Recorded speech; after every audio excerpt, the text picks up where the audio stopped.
The air was thick with the scent of jasmine and the hum of anticipation. The wedding venue. A sprawling estate draped in ivy and fairy lights, buzzed with guests in their finest attire. I stood at the edge of the garden, my hands smoothing the hem of my modest blue dress for the 100th time. At 70, I'd learned to carry myself with quiet dignity. But today, my heart trembled. My son, Michael, was getting married. My only child, the boy I'd raised through sleepless nights and endless sacrifices, was stepping into a new life. I should have been radiant with pride, but a shadow lingered in my chest, one I couldn't name yet. Michael had always been my anchor. After his father left us when he was just 6, it was me and him against the world. I worked double shifts at the diner, scrubbed floors on weekends, and saved every penny to give him a chance at something better. He was a bright kid, always tinkering with gadgets, dreaming of building things. I'd sit up late, stitching his torn jeans or helping with math homework I barely understood, just to see that spark in his eyes. When he got a scholarship to engineering school, I cried harder than he did. Now, at 32, he was a successful architect, and today, he'd marry Elise, the woman who'd captured his heart. Elise. I wanted to love her. She was polished, confident, with a smile that could light up a room. But there was a sharpness to her, a way she'd look at me sometimes like I was a relic, out of place in her gleaming world. I tried to brush it off. Weddings are stressful, I told myself.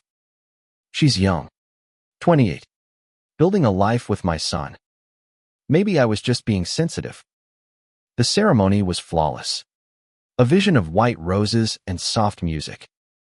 Michael looked so handsome in his tailored suit, his grin wide as he gazed at Elise. She floated down the aisle in a gown that shimmered like moonlight.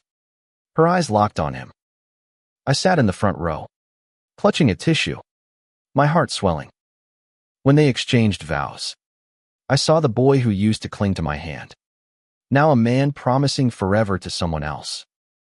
I was proud, but the ache in my chest grew sharper. At the reception, the ballroom glowed with chandeliers and laughter. I stayed on the sidelines, sipping sparkling water, watching Michael and Elise dance. Guests swirled around them, their joy infectious. I was content to observe, to let this be their moment. But then Elise's mother, Vivian, approached me, her perfume sharp and her smile tighter than her daughter's. "Margaret, you must be so relieved," she said, her voice dripping with something I couldn't quite place. "Michael's done so well for himself, hasn't he? Despite everything." I stiffened. Everything hung in the air like an accusation. I knew what she meant: the years of struggle, the small apartment, the hand-me-down clothes. I forced a smile. He's always been a hard worker. Vivian's eyes flicked over my dress, lingering on the slightly frayed hem I'd hoped no one would notice. "Of course. It's just, not everyone could pull themselves up like he did. You must feel so lucky to be here." Her words stung, but I swallowed the hurt. "I'm proud of him," I said simply, turning away to watch the dance floor. I didn't want her to see the flush creeping up my neck. As the night wore on, I tried to blend into the background. I chatted with a few relatives, laughed at old stories, but kept my distance from the younger crowd. Michael found me once, pulling me into a quick hug. "You okay, Mom?" he asked, his brown eyes searching mine. "I'm fine, sweetheart," I lied, patting his cheek. "Go enjoy your night." He hesitated, like he wanted to say more, but Elise called him over for photos, and he was gone. I watched him go, my heart twisting. He was happy. That was enough. Then it happened. I'd stepped away to the dessert table, hoping to snag a slice of cake before the speeches. Elise was there, surrounded by her bridesmaids. Her laughter sharp and bright. I caught her eye and offered a small smile, hoping to share a moment. Instead, she leaned toward one of her friends and muttered, just loud enough for me to hear, "God, Michael's mom is so embarrassing. That dress. She looks like she walked out of a thrift store." The words hit like a slap. My hand froze over the cake knife. The bridesmaids giggled, and Elise didn't even glance my way, as if I were invisible. My throat tightened, and I felt the weight of every sacrifice. Every late night, every tear I'd shed for Michael, crashed down on me. Embarrassing. That's what she thought of me. I turned away, my vision blurring. I couldn't stay there, not with her voice echoing in my head. I slipped out to the garden, the cool night air a balm against my burning cheeks. The roses glowed faintly under the string lights, and I sank onto a bench, letting the tears come. I wasn't crying for the dress or even for Elise's cruelty. I was crying for the fear that I'd lost my place in Michael's life, that I was nothing more than a footnote in his bright, new world. I didn't hear him approach. "Mom." Michael's voice was soft, concerned. I wiped my eyes quickly, but not fast enough. He sat beside me, his suit jacket brushing against my arm. "What's wrong?" "Nothing," I said, my voice thick. "Just overwhelmed. It's a big day." He didn't buy it. "Mom, please, tell me." I looked at him, his face so like his father's, but kinder, warmer. I wanted to protect him, to keep this day perfect. But the truth slipped out, raw and trembling. "Elise," she said, I was embarrassing. "My dress. The way I am." I heard her. Michael's jaw tightened, his eyes darkening. "She said what?" "It's fine," I said quickly. "She's young." She didn't mean it.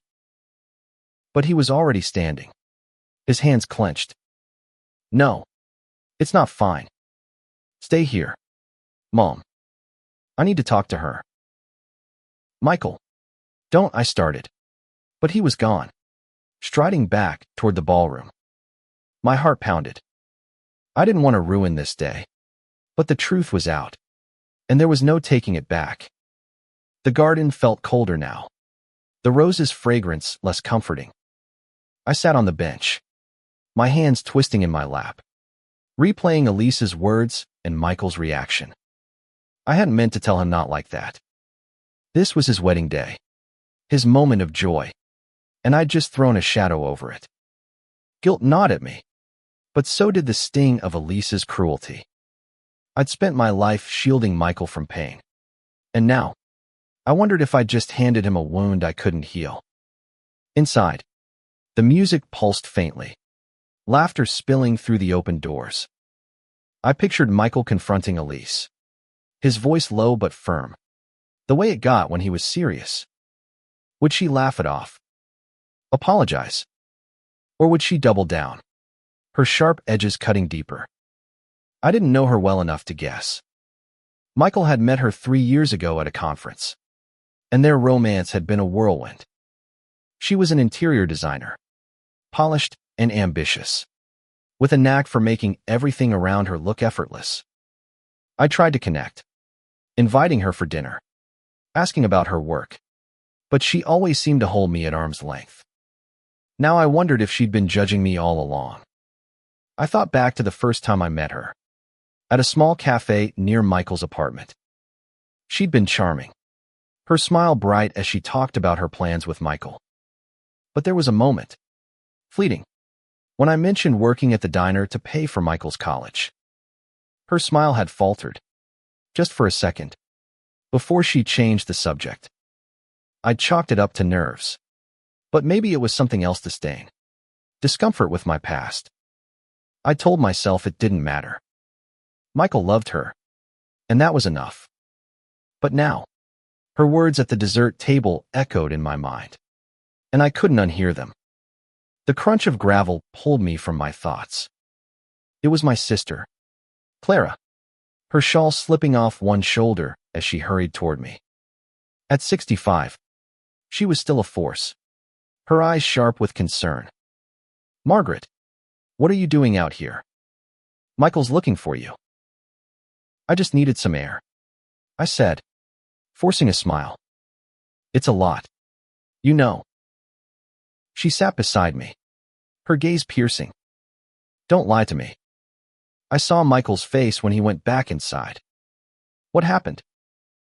I hesitated, but Clara had always been my confidant. I told her everything: Vivian's veiled barbs, Elise's cutting remark, Michael's anger. Her lips pressed into a thin line. "That girl has no idea what you've done for Michael," she said. "She's got no right." "Maybe she's right," I said quietly. "I don't fit here. Clara, look at them, her family, her friends. They're all so polished. I'm just the woman who scrubbed floors to get by." Clara grabbed my hand, her grip fierce. "You listen to me. You raised a good man, all on your own. You gave him everything. If Elise can't see that, she's the one who's embarrassing." Her words warmed me, but they didn't erase the ache. I glanced toward the ballroom, where shadows moved against the golden light. "I don't want Michael to fight with her. Not today." "He's a grown man," Clara said. "He'll handle it. But you don't get to hide out here and feel small. You're his mother. You belong here." I nodded, but doubt clung to me. I stood, brushing off my dress, and followed Clara back inside. The reception was in full swing, the dance floor crowded with swaying couples. I scanned the room for Michael, my heart thudding. I spotted him near the bar, talking to Elise. Her arms were crossed, her face tight, but Michael's posture was calm, his hands gesturing slowly. I couldn't hear them, but I knew my son. He wasn't yelling, was reasoning, trying to understand. I stayed near the entrance, unsure if I should approach. Then Elise's eyes flicked toward me, and for a moment, our gazes locked. There was no warmth there, only a flash of something: defiance, maybe, or resentment. She turned back to Michael, said something sharp, and walked away, her heels clicking against the polished floor. Michael watched her go, his shoulders slumping. He saw me then and crossed the room, weaving through guests. "Mom," he said, his voice low. "I talked to her. She said she didn't mean it the way it sounded, that she was just stressed." I searched his face, looking for the truth. "Did she apologize?" He hesitated, and that was answer enough. "She's upset. She thinks I'm overreacting." "Michael," I said softly, "I don't want this to ruin your day. Let it go, please." His jaw tightened again. "It's not about the day, Mom. It's about you. She can't talk to you like that." I touched his arm, my voice trembling. "I've dealt with worse. I just want you to be happy." He pulled me into a hug, his arms strong and familiar. "I am happy," he said, "but not if you're hurting." We stood like that for a moment, the noise of the party fading around us. I wanted to believe it would be okay, that Elise's words were a mistake, a moment of carelessness. But deep down, I knew this wasn't over. Michael pulled back, his eyes searching mine. "I need to know everything. Mom, what else has she said to you?" I froze. There were other moments, small slights, dismissive comments, but I'd buried them, not wanting to burden him. Now, with his gaze so steady, I felt the weight of those unspoken hurts. "It's not important," I said, but my voice wavered. "Tell me," he insisted. And so, haltingly, I began to share. The time Elise suggested I dress up a bit for their engagement party. The way she'd laughed when I offered to cook for them, saying they preferred something more sophisticated. Each memory felt heavier than the last, and Michael's face grew darker with every word. Michael's silence was louder than the music swelling around us. His eyes, usually so warm, were stormy now, processing every word I'd just shared. I regretted telling him, but there was no undoing it. The truth had a way of clawing its way out, no matter how hard you tried to keep it buried. I glanced at the dance floor, where Elise was laughing with her friends, her gown catching the light. She seemed untouchable, like nothing could dim her shine. But I knew Michael, and I knew he wouldn't let this go. "Mom," he said finally, his voice low but steady, "why didn't you tell me sooner?" I looked down at my hands, the faint scars from years of hard work visible in the dim light. I didn't want to make trouble. "You love her," I thought. Maybe I was reading too much into things. He shook his head, his jaw tight. "You shouldn't have to feel like that. Not ever." Before I could respond, Vivian approached, her smile as polished as her daughter's. "Michael, darling, they're about to cut the cake. You and Elise need to be there." Michael's eyes didn't leave mine. "In a minute," he said, his tone clipped. Vivian's gaze flicked to me, and I saw it again, that subtle judgment, like I was an outsider in my own son's life. She nodded and walked away, but not before giving me a look that felt like a warning. I wanted to shrink, to disappear into the shadows. But Michael's hand on my arm kept me grounded. "Let's go outside," he said. "I need some air." We stepped back into the garden, the night now fully dark, the stars hidden behind a veil of clouds. The fairy lights cast a soft glow, and the distant hum of the party felt like another world. Michael paced for a moment, then stopped, facing me. "Mom, I need you to be honest with me. Has Elise always been like this? Has she made you feel less?" I hesitated, the weight of his question pressing down. I didn't want to paint Elise as a villain. She wasn't, not entirely. She was young, ambitious, caught up in her own vision of a perfect life. But her words, her glances, her dismissals chipped away at me over time. "It's not always intentional," I said carefully. "She's just different from us. Her world is different." "Different doesn't give her the right to hurt you," he said, his voice sharp. "You're my mother. You're the reason I'm here, the reason I have anything. She doesn't get to make you feel small." His words warmed me, but they also scared me. I saw the fire in his eyes, the same fire he'd had as a teenager when he'd stand up to bullies or argue with teachers who underestimated him. He was protective, always had been, but this was his wife.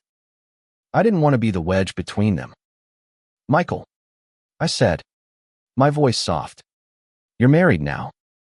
You have to think about your life with her. Don't let Meckham between you."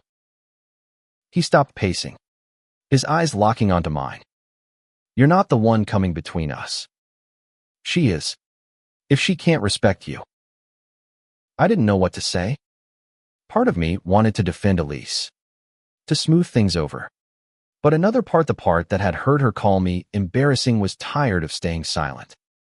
I'd spent my life putting Michael first, swallowing my own pain to keep him safe. Maybe it was time to let him see the truth, even if it hurt. Before we could say more, Clara appeared at the garden's edge, her expression urgent. "Michael, they're looking for you. The cake cutting's about to start, and Elise is asking where you are." Michael glanced at me, his face torn. "Go," I said. "We'll talk later." He hesitated, then nodded. "This isn't over, Mom. I promise." As he walked back to the ballroom, Clara stayed with me. You okay? She asked, her voice gentle. I don't know, I admitted. I didn't want this. I just wanted him to have a perfect day. She squeezed my shoulder. He's a good man, Margaret. He'll do what's right. We returned to the reception, where the crowd was gathering around the cakey, a towering creation of white frosting and delicate sugar flowers. Elise stood beside it, radiant as ever, but I noticed the tightness in her smile as Michael joined her. He took her hand, but his posture was stiff, his eyes distant. The guests clapped as they cut the first slice, but I couldn't shake the feeling that something had shifted, something irreparable. The rest of the night passed in a blur. I stayed on the edges, avoiding Elise and Vivian, focusing on small talk with relatives I hadn't seen in years. But my mind kept drifting to Michael, to the conversation we hadn't finished. When the party began to wind down, I saw him slip away from the crowd, heading toward the balcony. I followed, my heart heavy. He was leaning against the railing, staring out at the darkened estate. Mom, he said without turning. I'm sorry. For what? I asked, stepping closer. For not seeing it sooner. For letting you feel like you don't belong. His voice cracked, and I realized he was fighting tears. You've given me everything, and I didn't even notice how she was treating you. I reached for his hand, my own eyes stinging. You couldn't have known. I didn't want you to. But I should have, he said, turning to face me. You're my family. You're the one who's always been there. I need to fix this. I shook my head. You can't fix people, Michael. You can only decide what you're willing to live with. He looked at me, his eyes searching, and I knew he was wrestling with a choice, one that could change everything. The weight of it hung between us, heavy and unspoken, as the night stretched on. The balcony was quiet, save for the faint strains of music drifting from the ballroom. Michael's words hung in the air, raw and unresolved. I wanted to tell him it would all be okay, that love would smooth over the cracks, but I wasn't sure I believed it myself. Elise's words had cut deeper than I'd admitted, and Michael's pain now mirrored my own. I'd spent my life protecting him, but this was a hurt I couldn't shield him from.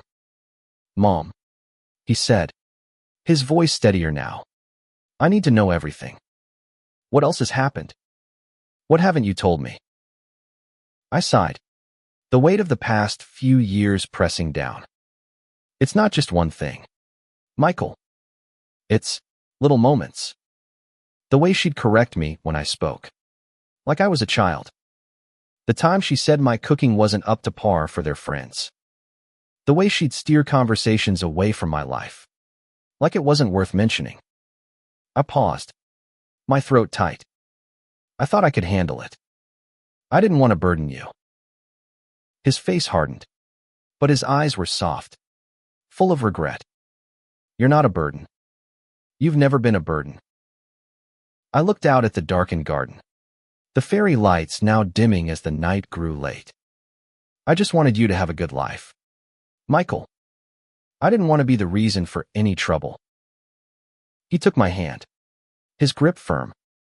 You're the reason I have a good life. Don't ever forget that.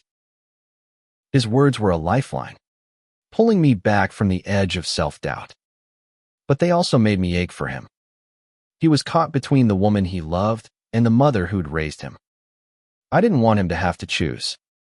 Before I could say more, Elise appeared at the balcony doors, her silhouette framed by the warm light inside. Michael. Her voice was sharp, tinged with impatience. People are starting to leave. We need to say goodbye. He turned, his expression unreadable. I'll be there in a minute. She hesitated, her eyes flicking to me. There was no apology in her gaze, only a flicker of annoyance.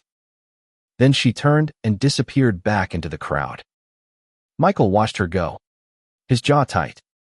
I'll talk to her again, he said, more to himself than to me. But not tonight. Tonight. I just want to make sure you're okay. I'll be fine, I said, though I wasn't sure I meant it. Go be with your wife. He shook his head. Not yet. Come on. Let's get you home. I protested, but he wouldn't hear it. He led me through the ballroom, past the thinning crowd, and out to the parking lot. The drive to my small apartment was quiet, the hum of the engine filling the space between us. When we pulled up, he walked me to the door, his arm around my shoulders. Inside, the familiarity of my home grounded me. The worn couch, the photos of Michael on the wall, the kettle I'd used for years. It was modest, but it was mine. Michael lingered, his eyes scanning the room like he was seeing it for the first time. You did so much for me here, he said softly. I never thank you enough. You don't need to thank me, I said. Seeing you happy is enough. He hugged me then, long and tight, like he was afraid to let go. When he pulled back, his eyes were wet. I'm going to fix this, Mom. I promise. After he left, I sat on the couch, staring at the photos on the wall. Michael as a toddler, grinning with a missing tooth. Michael at his high school graduation, his cap tilted jauntily. Michael and me at his college acceptance, both of us beaming. Each moment was a testament to the life we'd built together. Through every hardship. I didn't know what would happen with Elise, but I knew Michael. He'd always been my protector, just as I'd been his. The next morning, I woke to the sound of my phone buzzing. It was Clara, her voice urgent. Margaret. Michael called me. He's at the house with Elise, and they're talking. He sounded serious. I think you should be there. My heart sank. I didn't want to be in the middle of their marriage, but I couldn't ignore Clara's tone. I dressed quickly, choosing a simple sweater and slacks, and drove to Michael's house. It was a modern place, all clean lines and glass, a world away from my cozy apartment. When I arrived, Michael opened the door, his face pale but resolute. Mom, I'm glad you're here, he said, pulling me inside. Elise was in the living room, sitting on the edge of a sleek white couch, her arms crossed. She looked up as I entered, her expression guarded. Margaret, she said, her voice cool. I didn't expect you. Mom's part of this, Michael said firmly. We're going to talk. All of us. I sat across from Elise, my hands folded in my lap. The room felt too big, too cold, like it belonged to someone else's life. Michael stood between us, his eyes moving from me to his wife. Elise, he said, I told you what Mom heard last night, and what she's been through. I need you to understand why that's not okay. Elise's lips tightened. I said I was stressed. Michael, it was a joke. I didn't mean it the way it came out. It wasn't a joke to her, he said, his voice steady but firm. And it's not just last night. It's everything else, the comments. The way you've made her feel. She's my mother. She deserves respect. Elise's eyes flashed. Respect. Michael, I'm your wife. This is our life. I'm not going to tiptoe around her feelings. Her words were a knife, but I stayed silent, letting Michael lead. He took a deep breath, his hands clenching. If you can't respect her, then we have a problem. Because I won't let Anyonianian make her feel less than she is. The room fell silent, the weight of his words settling over us. Elise's face softened for a moment, but then her defenses went back up. You're choosing her over me, she said, her voice low. I'm not choosing, Michael said. I'm asking you to see her. really see her. I looked at my son, my heart swelling with pride and fear. He was fighting for me, but at what cost? I wanted to speak, to ease the tension, but the truth was out now, and there was no going back. The silence in Michael's living room was suffocating. Elise's words choosing her over Mahung like a storm cloud, heavy with accusation. I wanted to disappear, to slip out and let them sort this out. But Michael's gaze held me in place. He stood tall, his shoulders squared, but I could see the strain in his eyes. This wasn't how he'd imagined the first day of his marriage. Elise, I said, my voice steady despite the knot in my chest. I don't want to come between you. I've never wanted that. Her eyes flicked to me, sharp and unyielding. Then why are we here? Margaret, why did you tell him what I said? It was a private moment. It wasn't private, I said quietly. You said it where I could hear. And it wasn't just the words. It's how you've made me feel like I'm not good enough to be part of this. I gestured to the pristine room, the life she and Michael were building. I've tried to fit in, to be what you need, but it's never enough. Elise's lips parted, but no words came. For the first time, I saw a flicker of uncertainty in her expression. Michael stepped forward, his voice calm but firm. This isn't about Mom fitting into your world, Elise. It's about you respecting where I come from. She's not just my mother, she's the reason I'm standing here. Elise's eyes narrowed, but her voice softened. I know she's important to you, Michael. I get that. But I'm your wife now. We're supposed to be a team. You're right, he said. We are.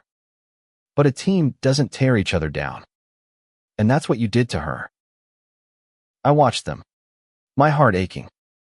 I wanted to tell Michael to stop, to let it go, but I knew he wouldn't.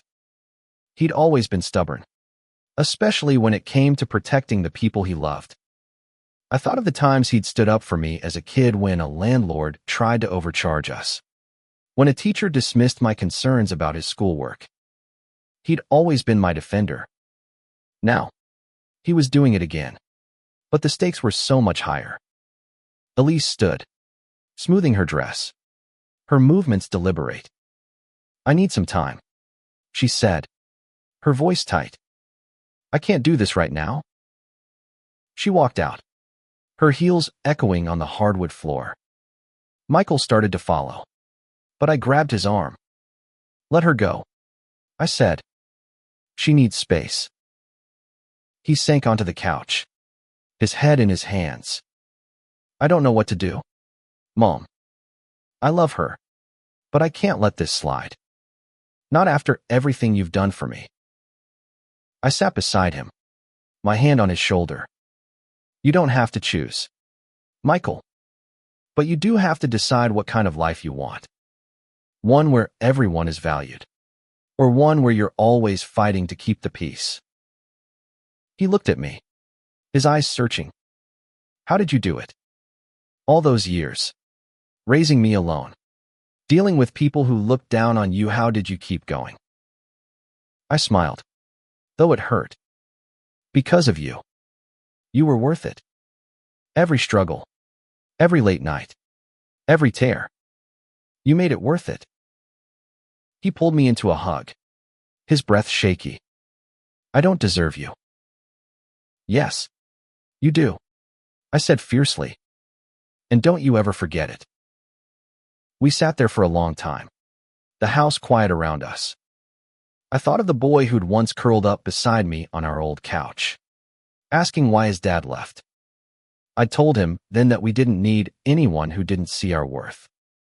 Now, I wondered if he was remembering those words, weighing them against his new life with Elise. The next few days were a blur. Michael called to check on me, his voice heavy with worry. He and Elise were staying at a hotel, taking a short honeymoon before returning to work. He didn't mention their conversation, and I didn't ask. I busied myself with routine tending my small garden, visiting Clara, trying to ignore the ache in my chest. But every night, I lay awake, wondering if I'd done the right thing by telling him the truth. A week later, Michael showed up at my apartment unannounced. His face was tired, but there was a clarity in his eyes I hadn't seen before. "We need to talk," he said, stepping inside. I made tea, the familiar ritual calming my nerves. We sat at my small kitchen table, the same one where we'd shared countless meals, dreams, and worries. "How's Elise?" I asked, bracing myself. "She's struggling," he said.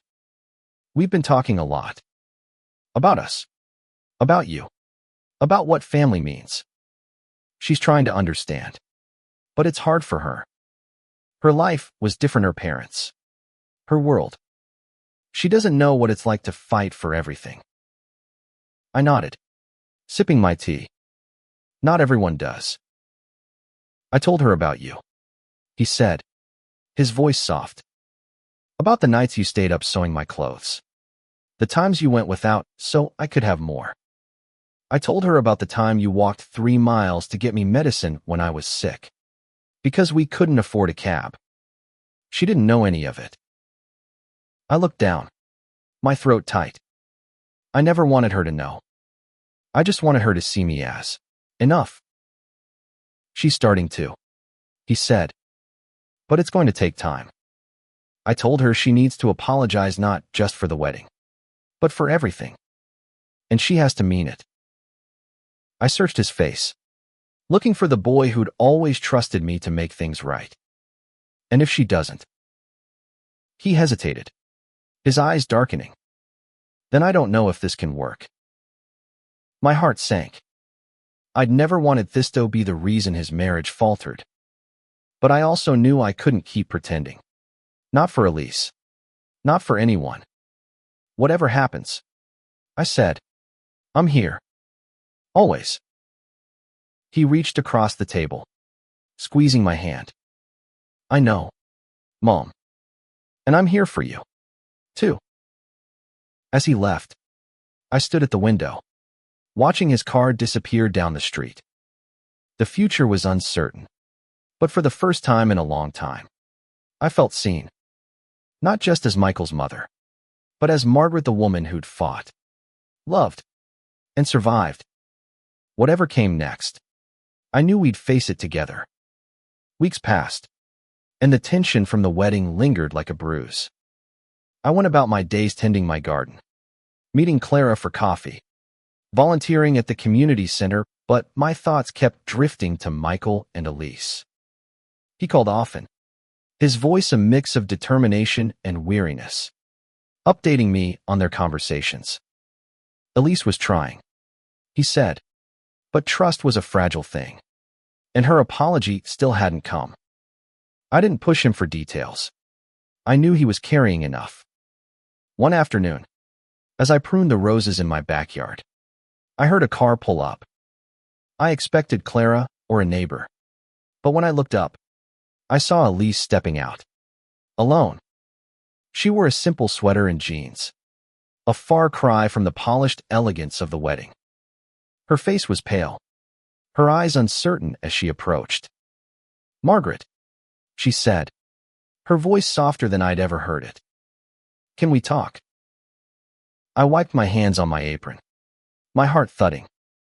"Of course. Come inside." We sat at my kitchen table, the same one where Michael and I had shared so many moments. I offered her tea, and she accepted, her hands wrapping around the mug like it was an anchor. For a moment, we sat in silence, the weight of everything unspoken pressing down. "I owe you an apology," she said finally, her eyes meeting mine. "What I said at the wedding, it was cruel. I was caught up in the moment, in trying to make everything perfect. But that's no excuse. I hurt you, and I'm sorry." I studied her, searching for sincerity. Her eyes were red-rimmed, her posture less guarded than usual. "Thank you," I said carefully. But it's not just the wedding. Elise. It's the way you've made me feel like I don't belong in Michael's life. She winced, looking down at her mug. I know. Michael told me about everything you did for him. The sacrifices. The strength. I didn't understand before. My life. It was easier. I never had to fight like you did. I think I judged you because I didn't know how to relate to you. Her honesty surprised me. I'd expected defensiveness. Maybe even anger. But this was different. I never wanted you to relate to me. I said. I just wanted you to see me. She nodded, her lips trembling. I'm trying to. Michael's made it clear how much you mean to him. And I don't want to lose him or you. I want to do better. I leaned back, my hands folded in my lap. That's all I've ever wanted. Elise. For us to be family. She reached across the table, hesitant, and touched my hand. Can we start over? Not as strangers, but as family. I looked at her hand, then at her face. There was no quick fix, no erasing the hurt, but there was a small, fragile chance for something better. We can try, I said, but it's going to take time. She nodded, tears spilling over. I know. I'm willing to try. When she left, I felt lighter, though not unburdened. Trust would take time, but her effort was a start. I called Michael that evening, telling him about her visit. His relief was palpable, but so was his caution. I'm proud of her for coming to you, he said. But I'm watching. Mom. I won't let her hurt you again. I know, I said, smiling into the phone. But I think she's trying. And that's something. Months later, at a small family dinner at their house, I saw glimpses of change. Elise asked about my garden, listened to my stories, even laughed when I told her about the time Michael tried to fix my toaster and nearly set the kitchen on fire. It wasn't perfect, but it was progress. Michael watched us, his eyes soft, and I knew he was hoping, just as I was, that we could build something new. As I drove home that night, the stars bright above, I thought about the journey that had brought us here. The pain, the truth, the slow mending of wounds. I'd spent my life fighting for Michael, but now I realized he'd been fighting for me, too. And maybe, just maybe, Elise was learning to fight for us all. In the quiet of my apartment, I looked at the photos on the wall. Michael's smile, my own tired but hopeful eyes. We'd come through so much, and we'd come through this, too.